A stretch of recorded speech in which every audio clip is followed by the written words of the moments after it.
Thanks for agreeing to talk to us, Rob. I really appreciate it. Now, we went to Cambodia in March 2018, you were saying, and we visited the S21 Chul Sleng Genocide Museum at the request of them via the American University in Phnom Penh. And I said that it was interesting rereading your notes from that time, saying about, how privileged we were and honoured at the time to do that, because it was quite a humbling experience to visit that site, but then actually to be there as if, we'd been invited to have anything to contribute that could enhance what they were doing, whether that was the learning or the experience or both the staff and the visitors. What's your overriding memory of that day? I remember it being quite intense, but what's your overriding memory? The thing I remember the most is sitting in the cafe that we found that was opposite the entrance and waiting, because we got there early. To kind of plan ahead to get there early and make sure that you're not, turning up at with a last minute rush.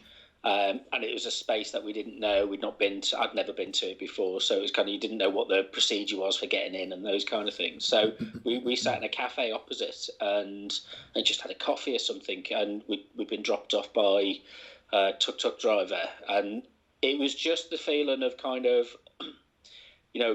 how you're not quite sure how to, because it's such a monumental issue, topic and place, but at the same time, you kind of don't, how do you comport yourself? What's your mindset as you go in? And then when you walk, we were looking at the entrance, and then as you go into the box office, if you like, there's signs up saying this is what we expect you to wear. It's a place of remembrance. Don't come in your beach clothes, basically, and crop tops and things like that aren't appropriate. So it was show some due respect, and it was just the kind of being a bit of a people watcher. It was just fascinating to kind of look at the place with open eyes, and whilst it's the thing that we talked about really was the kind of the potential for the Disneyfication of something like this, but also the need for it, and the if you like, the emotional pull that the place has, not just the. I go to museums in the UK and they're very slick and they're very, very well funded comparatively. And yet you don't necessarily connect with it in the same way, because it's too polished and it's too narrated and it's too curated. Whereas this was kind of, they're surviving on a shoestring. In comparative terms, and they have to make the case for its continuance within the political dynamics of the Cambodian politics. But it has this kind of and it's those moments, I think, where when you're talking to people and you kind of getting to know people, as we did with some of the the kind of the staff. Actually, it's not all doom and gloom. You can't do that. You can't carry, if you work there, you can't carry that weight, of being sober and focused continually, kind of 10, 11 hours a day. You have to have some, there has to be some light within that as well. So it was just that kind of it was kind of how you make sense of the mood was the main thing. The space itself would unfold as we walked around it. And it was very simple, wasn't it? It was almost stark in its simplicity. And I suppose this was really the challenge, wasn't it? We were there to offer some insight and advice about how they could use social media well to engage people, checking in on Facebook. And then we kind of came up with this idea of this shrinking bubble as you got closer to the museum from overseas, wasn't it? About the different types of social media that you would use to check the opening time, for want of a better term. But for me, I think the biggest eye-opener was looking at the transition period at lunchtime. And the photo montage that I've put up on the blog post for this event, if people look at that you took, is really interesting because you've got this juncture position between the morning time, which was, tourists from more developed nations, and there's a white guy, older white guy, shorts, shirt, arms behind his back, kind of, almost being reverent in the place that he was, surrounded by it because it was transition time at lunchtime when the school children arrived, because all school children went for free and it was part of their curriculum, who were noisy, smart, using their phones on social media, taking selfies, standing in all the wrong places that you wouldn't stand, because you'd think, well, actually, I know what that commemoration stone's for. And it's really interesting. So what were both of them doing wrong and right? You know what I mean? It's, they were both doing it in their own way. Maybe both of them were wrong. But it's really interesting. How do you get that right without then introducing, like we said, that Disneyfication, where it's like, well, I've seen all of those black and white images, on T-shirts and sort of, those images of the people, all of which were documented and photographed, that kind of very like a Che Guevara kind of T-shirt type thing. And it's like, well, actually, I'm here in this boring building that used to be a school and a torture centre. So entertain me, give me someone in virtual reality, or give me a hologram of someone being tortured. It's how do you fight that in order to earn that tourist dollar? Well, if you like, we part were of the tour. fortunate because we didn't have to rely on, and maybe it would have been good to have experienced it, the audio commentary that you could get, and the headphones and the player, and we had to tour. And so we what I've done on my website, I've posted the audio up. So if you go to decenteredmedia.co.uk, go to the galleries. There's a gallery for Cambodia 2018. So there's photos, and I've put the MP3 files. Brilliant. And it's unedited, so it's kind of, as we toured around, kind of being told about the background and the history, and we were, kind of asking impromptu questions, really, about 50 minutes each. There's 2 files, about 50 minutes each, but we were privileged to have that really kind of in-depth tour. And you're right, it's kind of like you have to go from, this is not edutainment. This is not there as, and I mean, our educational model is, certainly in the UK, is all about keeping people stimulated, and actually it demonstrates as a space, as a place that's not for everybody. That is not necessarily appropriate, because the whole. I mean, it's a thing of, you're sitting in the courtyard and you could be anywhere. It's a lovely space. It's an open space with people, gathering around, chatting quietly, looking around. But then it's when you go into the rooms, or you look into the rooms as you're walking about, and the bed is the frame of a bed that was used to torture people, and those very small rooms that were cells where people were confined, for months on end, with no food, effectively starved to death in many cases. So when you see the apparatus, it kind of like, it just sitting around, it kind of makes you realise, what was actually taking place here, and the kind of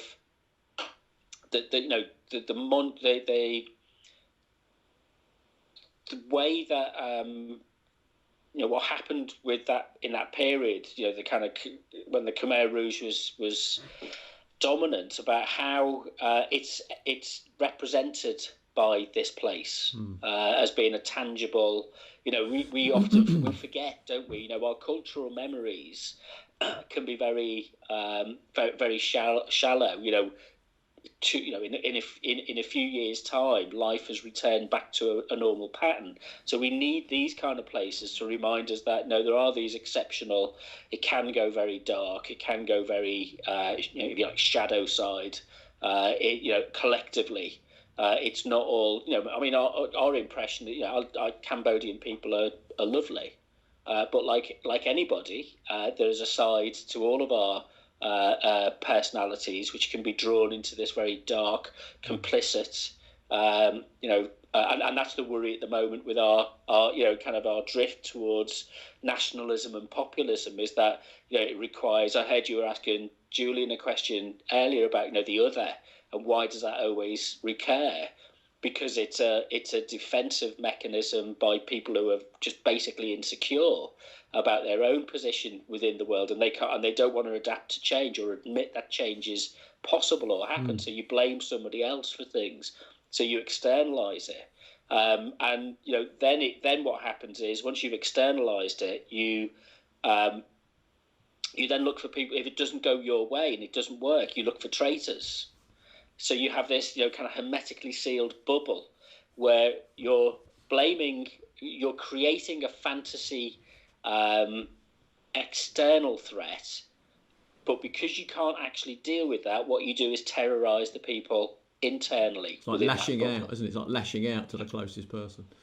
Yeah, and you see, and kind of tyrannical regimes repeat this, time after time after time.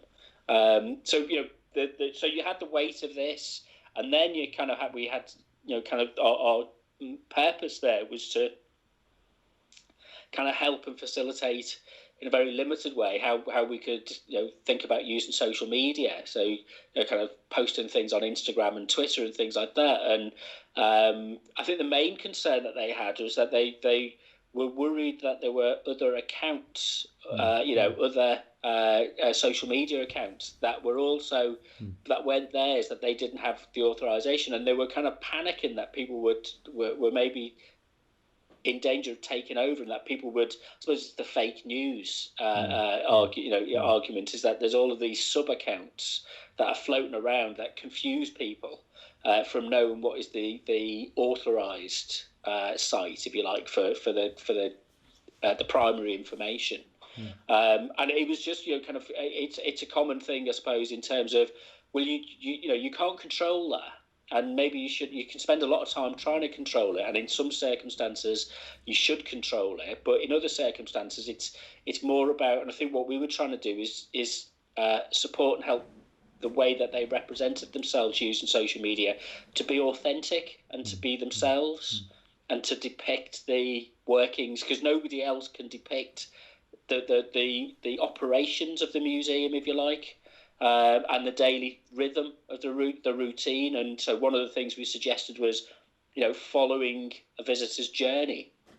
Nobody else can do that except for the official people in the who run the museum.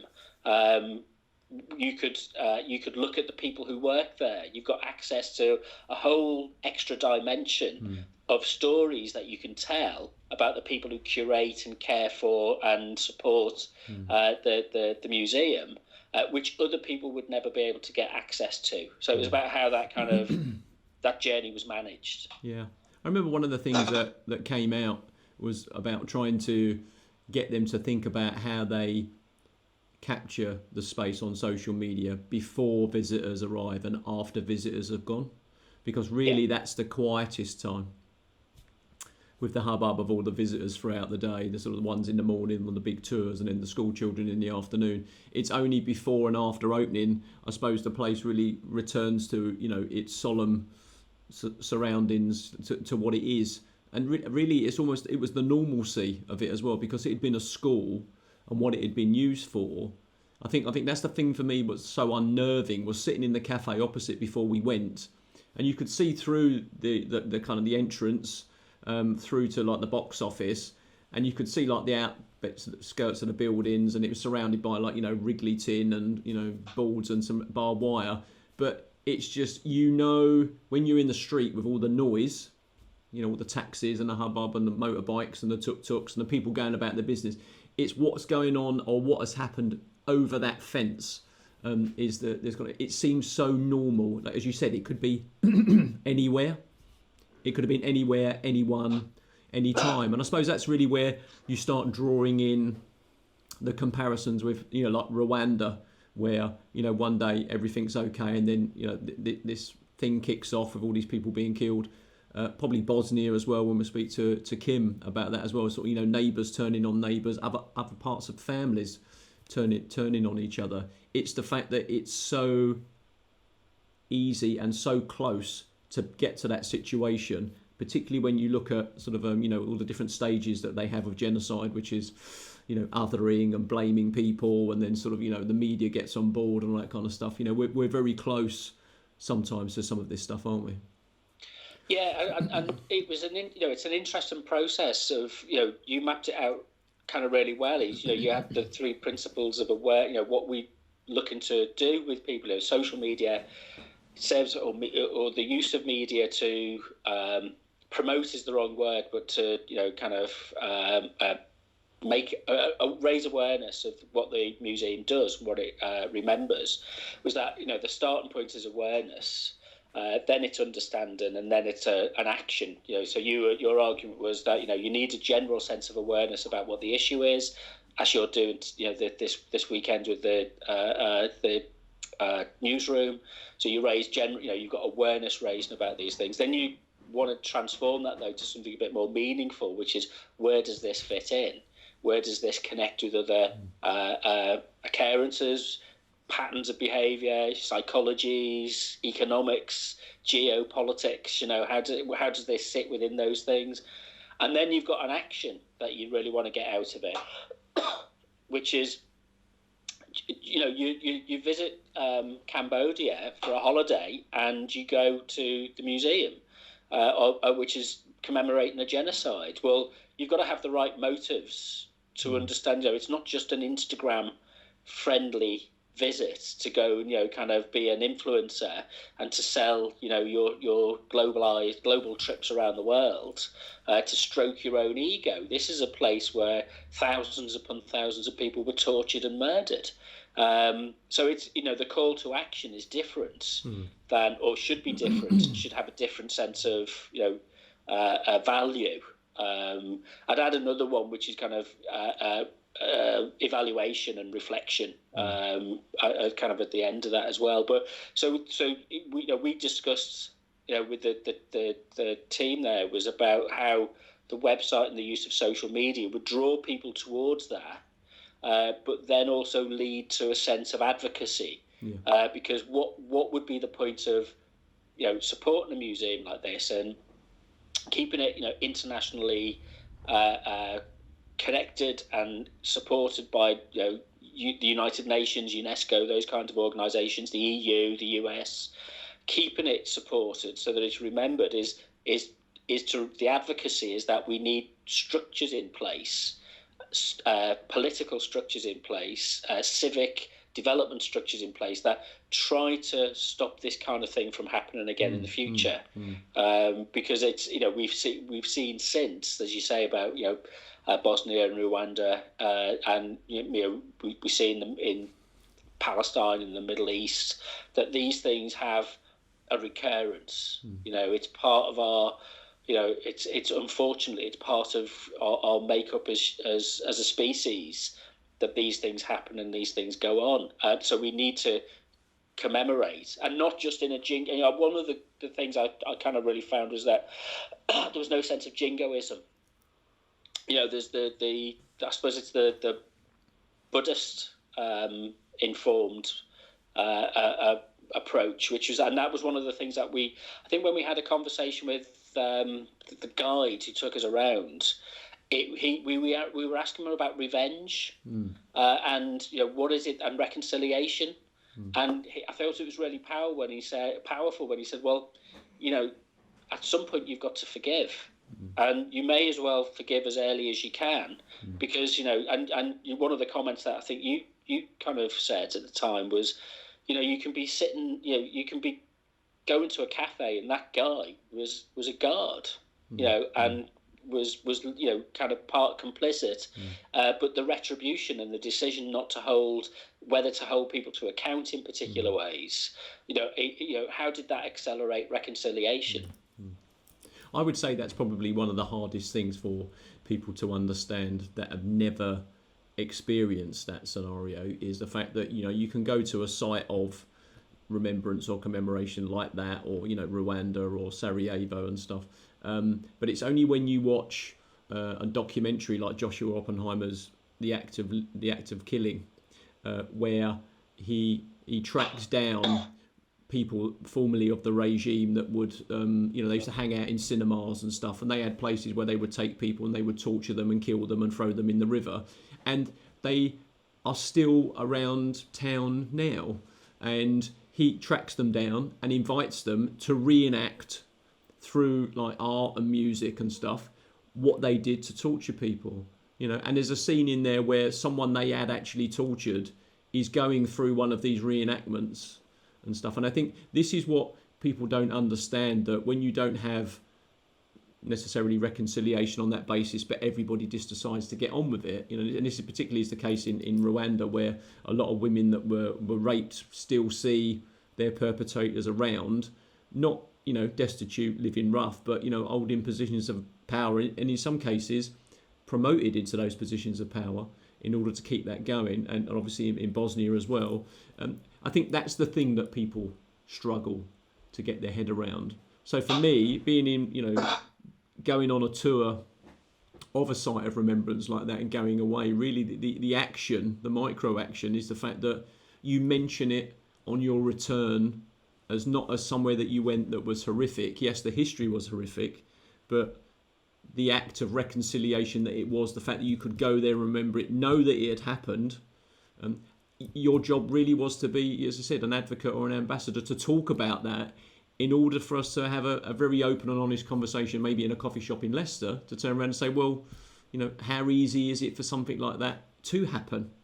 Because again, it is, and I think people think it's too far away, particularly the years that consign it to history, that the further away it is, the less likely it is to happen, whereas in fact, the chances of having, maybe not on the scale of the Holocaust, but certainly, that kind of genocide happening again, the Rohingya leaving Myanmar, Burma, what's going on at the moment in Yemen, certain places in Africa like Sudan, Darfur, the conflicts that I've researched for this event, they're all, thousands and thousands and thousands of people, really big impact on people, and they're all driven by either historical events of revenge, or you did this to me 300 years ago, I'm going to do this to you, it's my turn, or it's driven by natural resources, and that grab through a coalition of politicians, big business, the media, the military, in order to seize and control that wealth.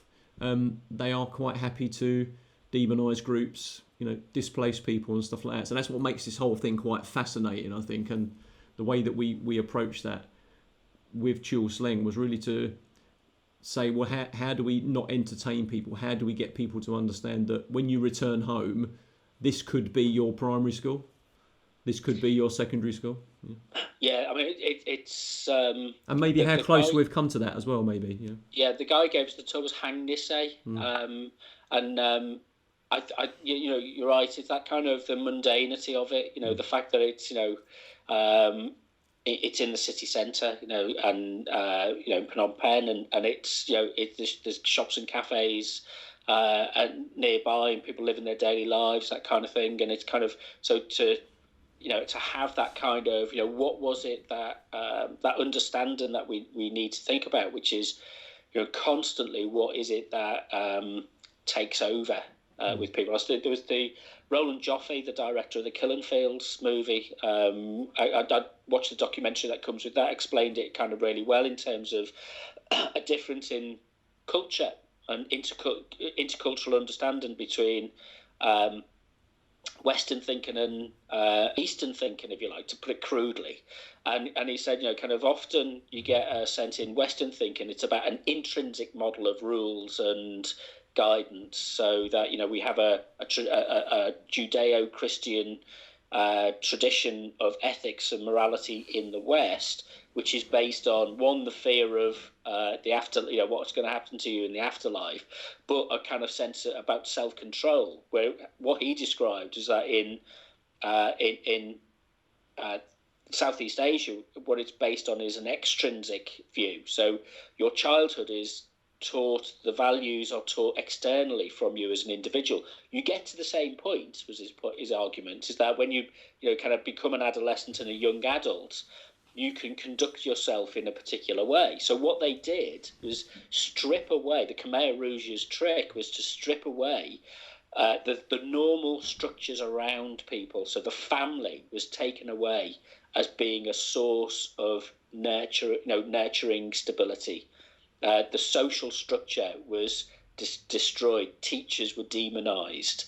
doctors and professionals, civil servants, were they're the ones who were led into the killing fields, and that process left people being almost devoid of and particularly children, devoid of a framework. So it was then possible to get them to commit these unspeakable acts, and to do things. And it's the same process, but it's just you get to it in a different way. Interestingly, what kind of I think I learned from the museum was what came back first. Family connections. What was the museum?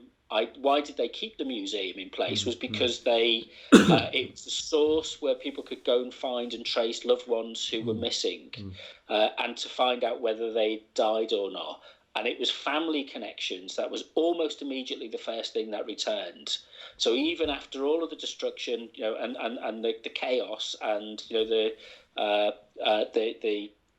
grief, people's search for those immediate network connections of family is the first thing that you can strip. You can try and strip all of that stuff away, but there's a kind of inherent, built-in part of our psyche which is about families and communities and those kind of things, which you can try and strip that away, but it will return. And that for me was another kind of powerful thing to learn about, that actually the reason to keep the museum in place and to argue, because they could have demolished it and got rid of it, was actually it was a focal point for reconciliation for families to come back to.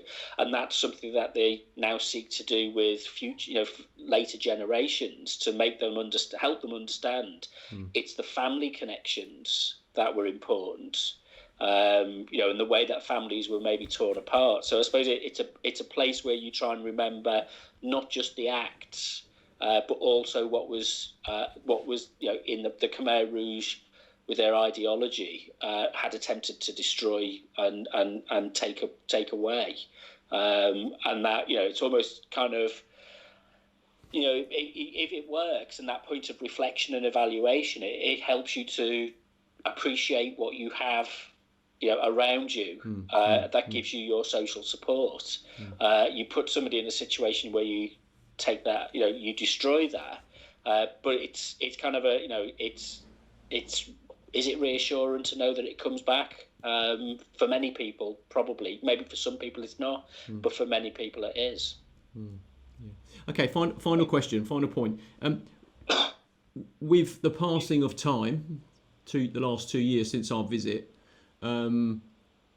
maybe reflecting on the current situation that we're in now, there's kind of everything that goes into it.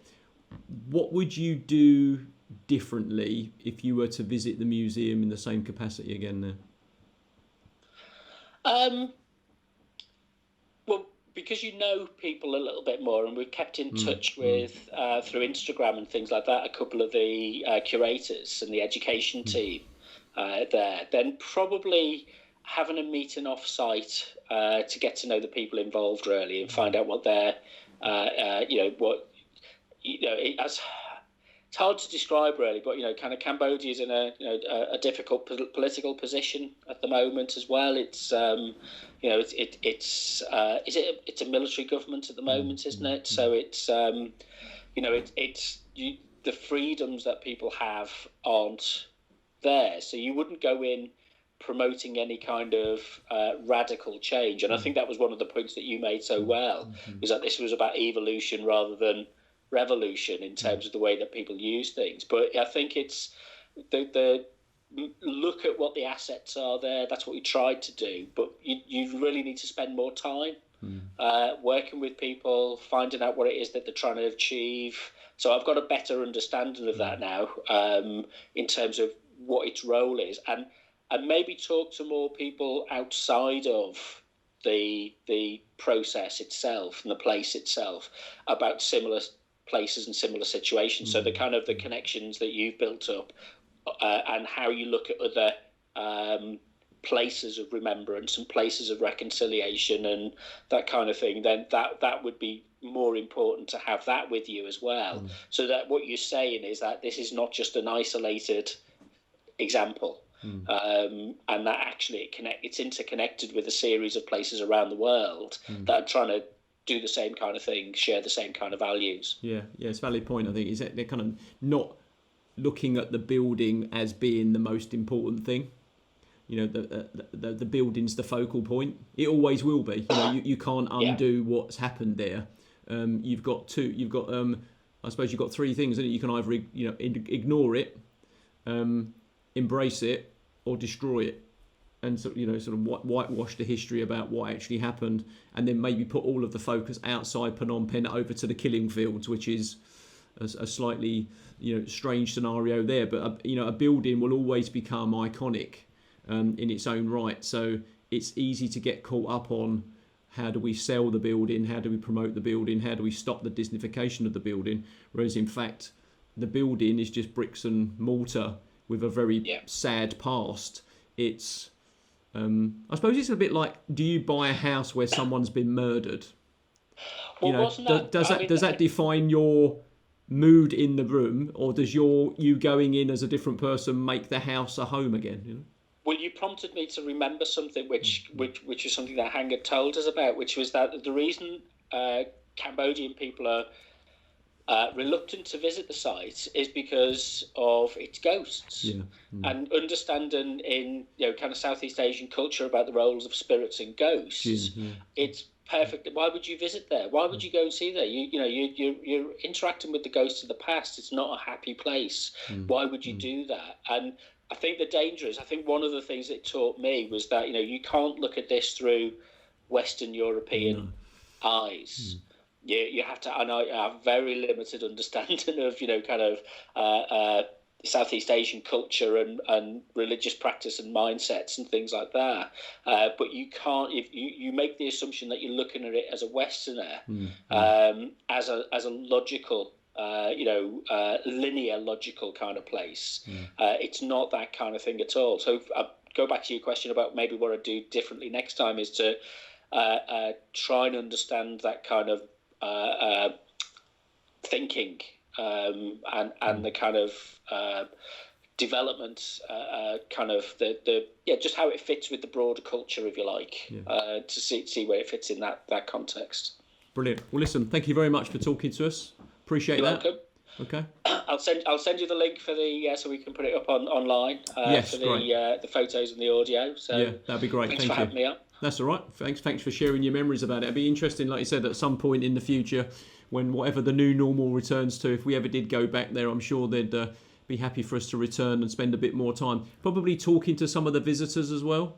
I think one of the points I always remember as well is about it's the cost of entry, wasn't it? They had to price it so they didn't outprice themselves, so they weren't included in people's city tours. But when someone's been on a boat ride on the Mekong, been to a big shopping centre, and it's part of their Southeast Asian tour, which is 7 hours in Phnom Penh, suddenly telling people to get dressed and act respectfully in a sight of people being tortured and murdered, it's actually quite difficult. How do you play that game? Because then if you do it the other way, then those people won't visit, and then you've got no money at all. So it's very fine balancing act, wasn't it? Yeah, cool, lovely. Good to speak to you. Thank you very much. Thanks, John. Enjoy the rest of your day.